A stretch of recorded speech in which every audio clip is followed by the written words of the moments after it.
Suéltate, venga, Soler. Bueno, nos hemos retenido en la explicación que hemos estado dando porque el letrado, Carmelo, se ha puesto a informar a la televisión para que se recoja aquí en Tarragona y en las diferentes comarcas. Entonces nosotros, a vosotros, a nuestros compañeros, a los amigos, a todos los que habéis estado aquí, en la solidaridad lo vamos a explicar. Lo que ha explicado Carmelo, que Carmelo lo habrá explicado más técnicamente. Pero bueno. Ahora, pompa aquí el megáfono, Vito. Ahí, ahí. Ahora, ahí, ahí. Vamos a ver. Dale la vuelta. Tira para arriba. A nosotros, cuando en el 2004 se nos imputó atentado contra la Guardia Civil. Y nunca hasta las declaraciones que se hicieron en su momento fue sobre el atentado a la Guardia Civil y no había sobre otra cosa. Lo que pasa es que en el 2009, después de 4 años y medio, sale la vulneración del derecho al trabajo, lo cual nosotros no habíamos tenido opción a declarar contra eso.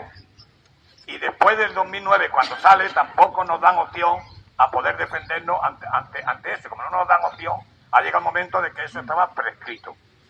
Prescrito por eso, porque han sido 4 años y medio sin darnos opción ninguna a defender nosotros a la vulneración del derecho al trabajo, porque no se nos había acusado desde el primer momento en eso. Se nos había acusado de atentado a la autoridad, a la Guardia Civil. Entonces, al final, ha salido que el atentado a la Guardia Civil se lo hacen al compañero Pedro Duque, porque es el que acusa de que él le había pagado a la Guardia Civil cuando había sido al revés completamente.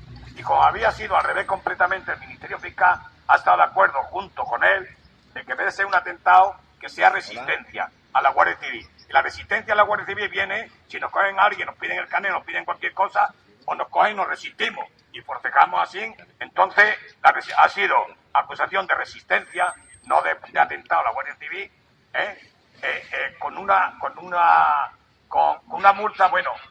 multa de 120 euros. ¿Qué pasa?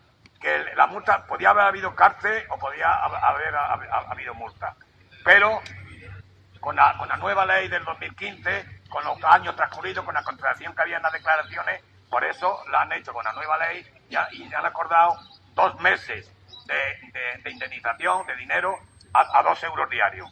O sea, pagará 120 euros y ahí estamos todos absueltos de todo. Lo único es la resistencia a él de 120 euros diarios, que nos ha dolido porque también creemos que eso, aunque sea poca cosa, ha sido una injusticia, porque todo sucedió al revés, y lo tenemos que decir bien claro. Y si él hubiera accedido a eso, todos hubiéramos estado dispuestos a seguir a juicio, y que hubiera salido lo que hubiera salido. Lo que pasa es que había otra cosa, ¿no? Que aunque hubiéramos ganado el juicio, el Ministerio Fiscal lo podía haber recurrido.